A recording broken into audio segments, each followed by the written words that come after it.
zaman now ini, agar ketika Anda dipanggil untuk membantu sesama ketika terjadi bencana ataupun tidak terjadi bencana, alangkah baiknya tetap mengupgrade ilmu, tetap berlatih, agar tetap belajar. Ketika Anda diberi kesempatan untuk menolong sesama, kamu siap, kamu bisa, rasanya menolong orang itu bangga sekali.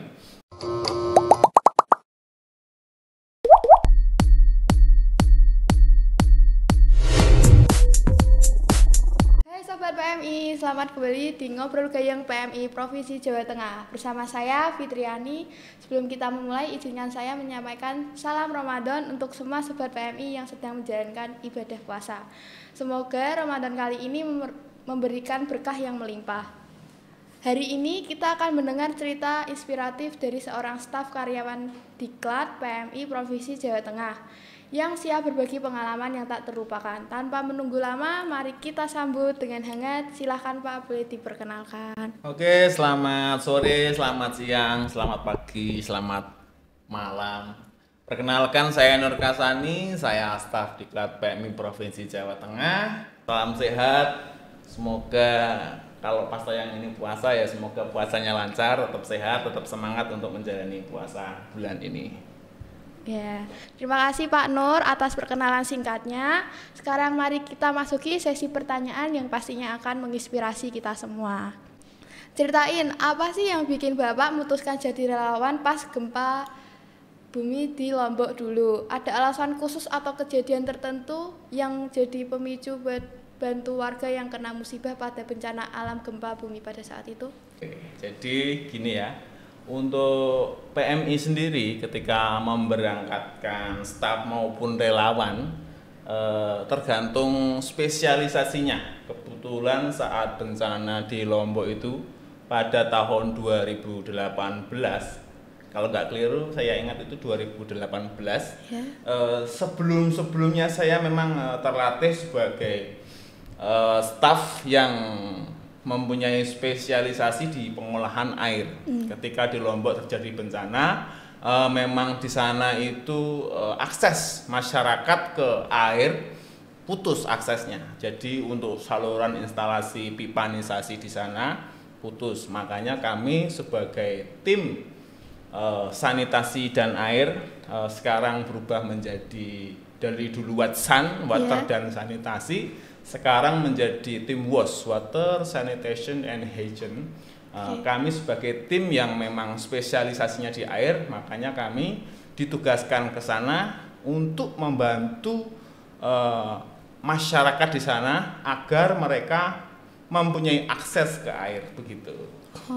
Menurut Bapak sendiri, dampak kemanusiaan dari bencana gempa di Lombok tersebut gimana sih? Dan berapa banyak korban jiwa dan luka-luka dalam bencana gempa pada saat itu? Apakah berpengaruh terhadap kehidupan masyarakat setelah kejadian tersebut? Untuk kejadian bencana di Lombok itu banyak dampaknya ya, seperti kesehatan masyarakat yang menurun ketika masyarakat akses untuk kepada air, akses mereka kepada air apa saja ya, air untuk kebersihan diri, untuk konsumsi mereka makan dan minum, mereka jadi tidak punya akses ke situ. Walaupun ada beberapa yang memiliki akses tapi terbatas. Makanya ketika saya ditugaskan ke Lombok, saya punya spesialisasi di pengolahan air. Saya memenuhi kebutuhan mereka terkait kebutuhan air bersama tim. Jadi agar apa? Agar mereka memiliki akses ke air dan kita bisa menolong. Jadi kita berikan fasilitasnya, kita berikan edukasinya bagaimana mereka memanfaatkan air tersebut, dan kita pantau terus, kita operasi di sana, dan kita juga training masyarakat di sana bagaimana setelah nanti kita operasi di sana, kita pulang ke rumah mereka bisa mandiri seperti itu. Waktu jadi relawan di Lombok, bagaimana kondisi Bapak dan kesehatan rekan-rekan Bapak sendiri? Adakah tantangan tersendiri atau resiko berat yang Bapak alami dengan rekan-rekan relawan selama misi kemanusiaan pada saat itu? Iya, memang ketika terjadi bencana itu dari internal Palang Merah sendiri atau tim sendiri, namanya juga orang capek ya di sana. Walaupun kita di sana memang terstruktur sebagai tim pengolahan air, di internal itu kadang-kadang juga friksi-friksi sedikit seperti antar tim kecapean atau miskomunikasi, itu menyebabkan ketika operasi ada friksi-friksi. Namun itu dapat diatasi ketika kita memang tiap pagi briefing, kita evaluasi lagi gitu. Jadi memang ada friksi tapi bisa diselesaikan. Untuk di masyarakat, memang ketika orang tidak memiliki akses yang baik ke air, pasti kondisi orang tersebut atau orang-orang yang terdampak bencana itu, mereka tingkat kesehatannya akan menurun. Seperti mereka jadi sebelum kena bencana mereka bisa mengakses air dengan baik, mandi sehari 3 kali, minum, cuci untuk kebersihan diri mereka tercukupi. Tapi ketika boom terjadi bencana, mereka jadi tidak memiliki akses tersebut. Jadi untuk kesehatan menurun, air minum kurang. Nah, itulah juga nanti terjadi beberapa penyakit yang disebabkan oleh air yang menurun atau jumlah air bersih yang tidak mencukupi mereka. Oke. Pada saat menjadi relawan, apakah sebelumnya dari pihak PMI ada training seperti pengecekan kesehatan atau tata cara untuk agar bisa diterjunkan pada saat bencana alam itu? Oh iya, tentunya iya ya. Dari semua staf maupun relawan yang diterjunkan ketika ada bencana itu, selain mereka punya sertifikat training atau kelulusan terkait spesialisasi apa saja yang dibutuhkan di lokasi bencana, ketika mau diberangkatkan, tim juga diwajibkan untuk medical check up. Jadi bagaimana kesehatannya, bagaimana persyaratan agar mereka bisa tetap fight di lokasi bencana, itu di medical check up itu rekam jejak medis itu memang harus diikut sertakan menjadi portofolio, dan surat penugasan itu pasti ditanyakan di sana. Jadi selain training atau spesialisasi pelatihan, mereka juga harus punya riwayat kesehatan yang bagus. Jadi memang Mas Tata itu memang di sana kecapean. Ternyata ada serangan jantung, ya itu memang jalan Tuhan, tapi juga mengevaluasi kita agar ketika di bencana kita gunakan waktu yang cukup untuk istirahat agar ketika operasi kita juga maksimal, seperti itu. Oke. Mendengar cerita tadi, Bapak itu seperti sudah sangat dekat dengan Pak Tata, seperti saudara banget ya. Bagaimana sikap yang dimiliki oleh Pak Tata terhadap Bapak dan rekan-rekan yang sudah pernah kenal dengan Pak Tata? Dulu beliau itu junior saya, dalam artian dulu yang mentraining Mas Tata itu saya sebagai trainer juga mentraining dia. Memang Mas Tata itu humble juga, istilah untuk anak-anak sekarang itu gercep. Dia juga orangnya inisiatif ya. Mau dan mampu ditempatkan di tim air itu, di tim WAS namanya. Kita sebagai tim di layanan tim itu namanya tim WAS, Water Sanitation and Hygiene. Jadi Mas Tata itu ketika ditempatkan di tim produksi juga bisa, ketika beliau ditempatkan tim distribusi juga bisa, dan humble, tidak pernah menolak pekerjaan atau diinkludkan masuk ke tim manapun dia bisa. Dia juga muda yang semangat luar biasa. Tapi memang ketika terjadi bencana itu memang kondisinya bagaimana ya, ibarat kata kita itu euforia dalam artian kita kadang-kadang kurang memberi perhatian kepada diri kita sendiri. Jadi ketika kita membantu seseorang, di sana butuh produksi, di sana butuh distribusi lagi, kita tetap oke lah. Kita lupa mengukur bahwasanya keterbatasan diri kita akan capek, akan butuh istirahat, itu kadang-kadang kita juga lupa. Makanya kita maksimalkan juga waktu istirahat dan tahu diri betul batas kesehatan kita, atau batas ya sudahlah, kalau saya sudah memang 1 hari itu harus 3 trip ya sudah, ketika 3 trip sudah produksi atau sudah didistribusi ya sudah kita istirahat. Kita berikan layanan selanjutnya untuk esok hari dan kemudian hari selanjutnya. Sebetulnya dari dulu itu memang SOP dari Palang Merah itu sudah sudah teratur, sudah sesuai. Kadang-kadang dari kita sendiri mungkin keteledoran namanya human error mungkin ya. Ketika bencana orang semuanya panik, orang semuanya capek, itu kadang-kadang kita kelolosan atau ya kelupaan seperti itu. Memang satu sistemnya sudah baik, tapi kadang-kadang yang mengelola sistem kadang-kadang human error itu tidak bisa dipungkiri. Semakin kesini kita semakin mawas diri, saling mengingatkan, dan antar tim, antar divisi itu juga saling menguatkan seperti itu. Jadi dari pihak PMI-nya juga sudah mempersiapkan agar relawan-relawan tidak terulang kembali seperti Pak Tata. Ya. Kalau dari pengalamannya langsung, gimana sih bencana itu berpengaruh ke pandangan hidup dan membuat Bapak mengalami trauma dalam kehidupan sehari-hari? Untuk trauma memang setelah dulu soalnya sepeninggalnya Mas Tata dari Lombok itu memang dari Lombok transit di Jakarta, naik pesawat dari Jakarta ke Pekalongan itu saya yang menghantarkannya. Jadi saya tahu betul prosesinya. Setahun setelah dari tahun 2018, 2019 itu mungkin 2 tahun saya merasakan trauma betul ya. Ketika kita ngobrol dengan nyebut namanya Mas Tata itu saya sudah bercucuran air mata, sudah sedih. Soalnya dia tim yang solid dari tim kami. Memang ketika Tata itu wafat, beliau gugur, kita memang sangat kehilangan. Sosok Mas Tata itu memang tidak bisa digantikan. Tapi apalah daya, memang kita harus tetap melanjutkan operasi.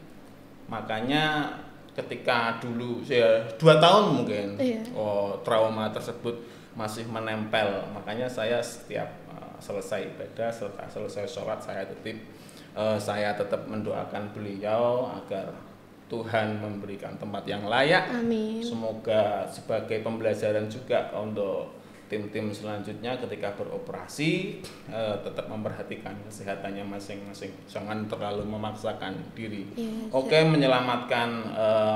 Menyelamatkan orang itu penting, menolong orang itu penting, tapi keselamatan kita juga harus diprioritaskan. Berapa lama nih Bapak terlibat jadi relawan dalam kegiatan tanggap bencana sebelum terjadi ikut pada Lombok? Tahun 2010 itu terjadi gunung meletus. Itu saya sudah, tapi di Jawa Tengah ya. Saya sudah mulai bergabung sebagai tim logistik, sebagai tim yang mempersiapkan barang-barang yang akan dibantukan ke titik-titik bencana. Dari itu bergulir lagi beberapa kali seperti di Banjarnegara, di Brebes, di Demak, di Grobogan, itu di Jawa Tengah. Itu beberapa kan ada siklusnya. Ketika Januari, Februari, Desember, Januari, Februari itu biasanya musim penghujan.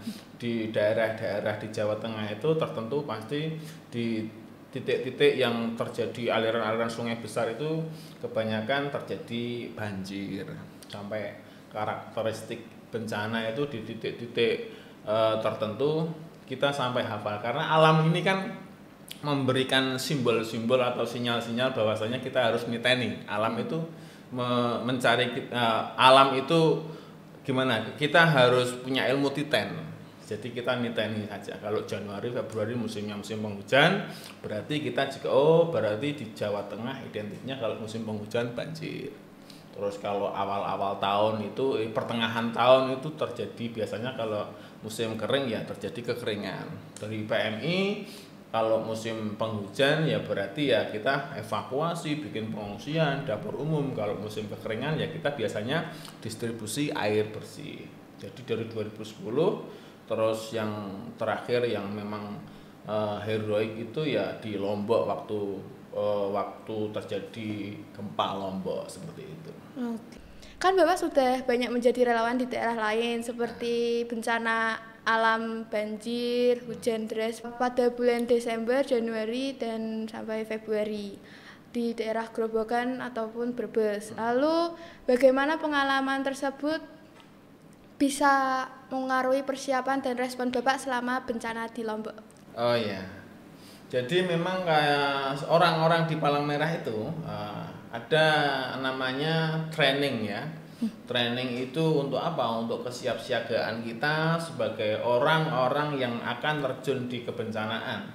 Jadi skillnya, knowledge-nya, ilmu dan pengetahuannya memang dididik. Bagaimana kita mempersiapkan diri ketika terjadi bencana atau ketika kita respon di bencana, suatu bencana alam. Jadi ya ada training-training, ada persiapan-persiapan seperti fisik, mental, dan alat-alat kebencanaan itu kita siapkan sebagai tim agar ketika terjadi bencana, ketika kita terjun di suatu bencana atau di wilayah lain, kita sebagai orang yang akan gabung ke sana tidak menyusahkan atau merepotkan orang-orang yang akan kita tolong dan tim ataupun tim yang ada di sana. Makanya kita ada training, ada kesiapan perlengkapan juga seperti obat-obatan, atribut, nah itu kita siapkan seperti itu. Bagaimana pengalaman sebagai relawan di daerah lain tersebut memengaruhi persiapan dan respon Bapak selama bencana di Lombok? Oh ya, jadi ketika memang orang-orang di kebencanaan itu tidak serta-merta mereka langsung jadi deng gitu enggak. Jadi memang ada training-training, ada tahapan-tahapannya. Seperti ketika kita merespon bencana, apa saja yang perlu kita siapkan. Jadi istilahnya di Jawa itu tidak hanya wong-wong tok mangkat enggak, tapi memang seperti pengetahuan, knowledge-nya dan persiapan seperti mental dan fisiknya dan pengetahuannya, asesmennya itu kita harus tahu. Oh, ketika terjadi bencana alam banjir apa yang perlu kita siapkan?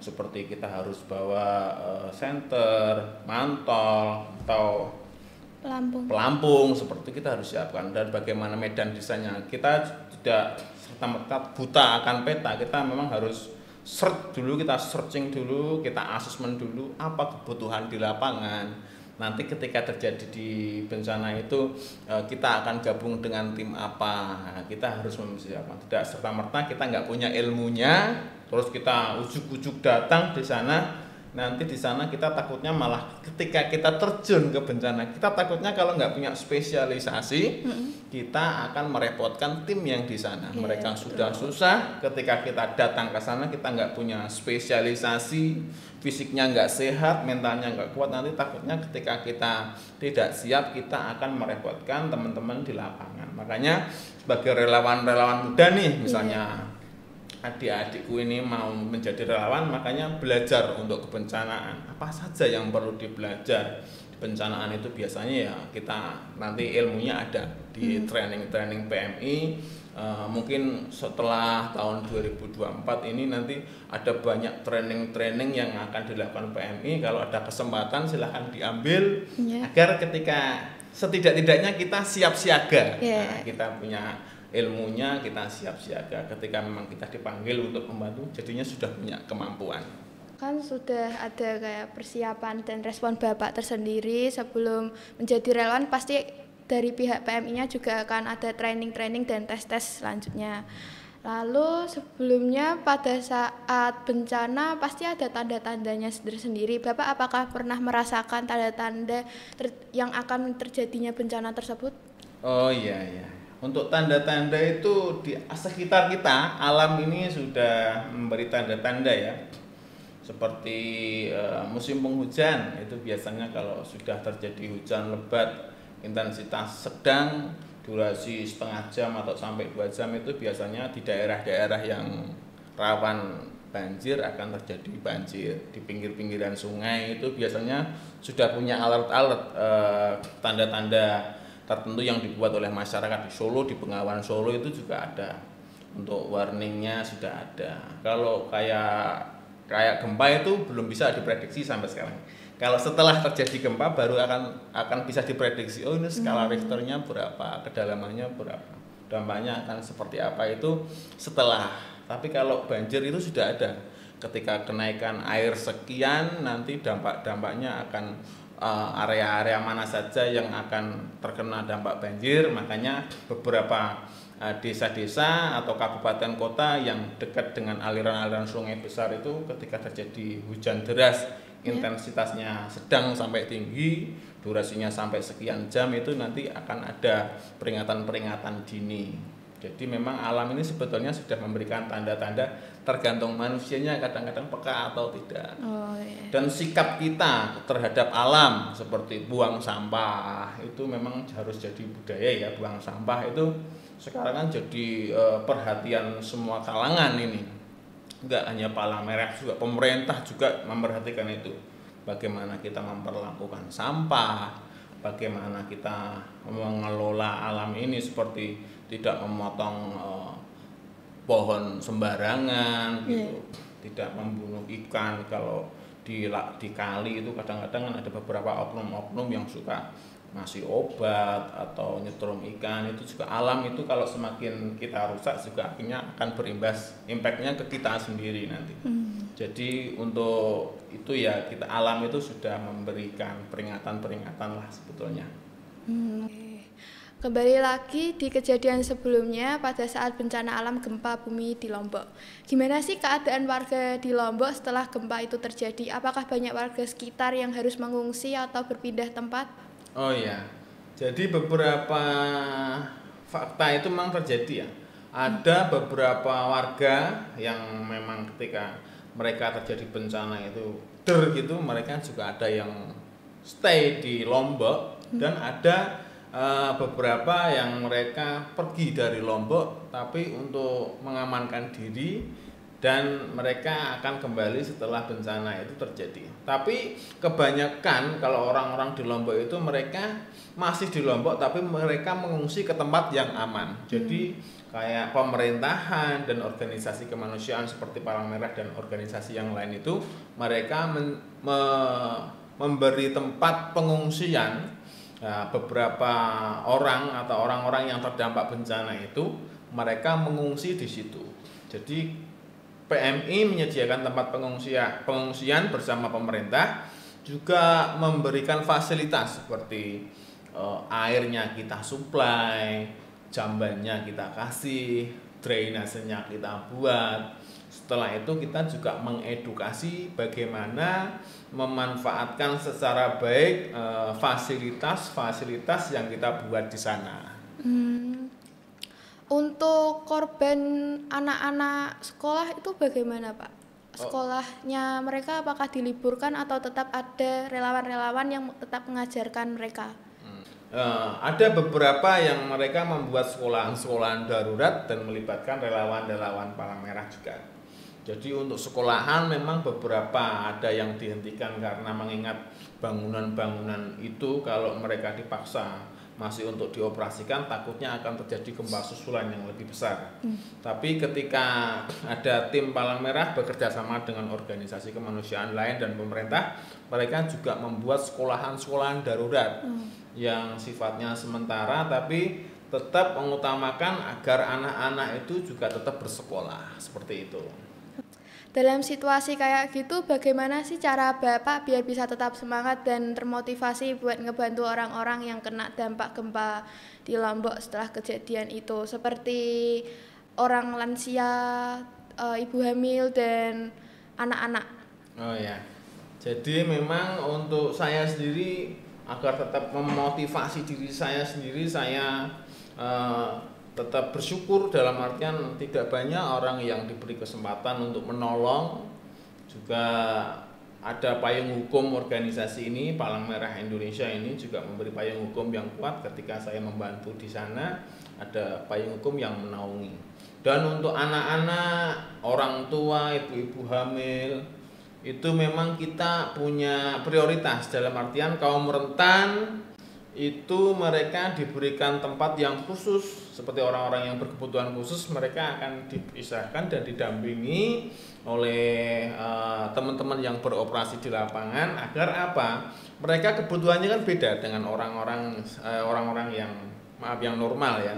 Jadi mereka punya tempat yang khusus dan didampingi oleh teman-teman dari Palang Merah. Ketika teman-teman Palang Merah juga pada pulang kembali ke pos masing-masing juga ada mungkin saudaranya atau warga setempat yang kita mintain tolong agar mendampingi kebutuhan mereka ketika kita tidak bisa mendampingi full di lokasi tersebut. Jadi kita tetap dampingi, kita berikan prioritas karena mereka berkebutuhan khusus dan mereka kaum rentan, kebutuhannya beda dengan orang-orang pada umumnya.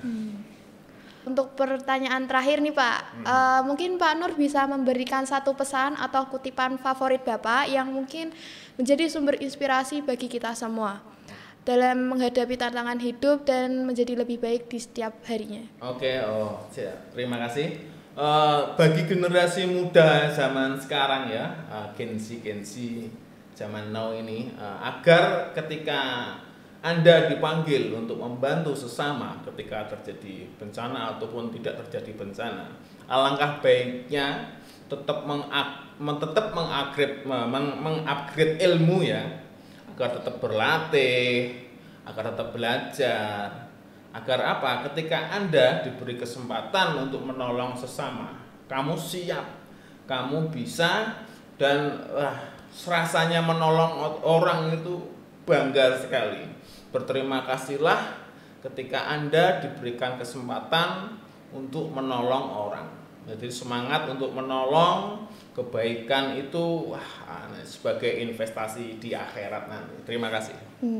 Terima kasih Pak Nur untuk kisah dan wawasan yang luar biasa tadi. Cerita Bapak sungguh memukau dan memberikan gambaran yang mendalam tentang semangat kemanusiaan. Bagi teman-teman pendengar, mari kita petik hikmah dan inspirasi dari setiap kata yang telah kita dengar. Ingatlah, kebaikan tak pernah terlambat untuk disebarkan, dan bantuan di tangan-tangan kita bisa memberikan kehangatan bagi yang membutuhkan. Sampai bertemu di episode Ngobrol Gayeng selanjutnya. Tetap semangat dalam beraktivitas kemanusiaan dan menjadi cahaya bagi sesama. Terima kasih atas kehadirannya Bapak dan setiap pengalaman yang telah dibagikan. Selamat beraktivitas dan selalu bersama PMI menjadikan dunia ini tempat yang lebih baik. Salam kemanusiaan. Dadah.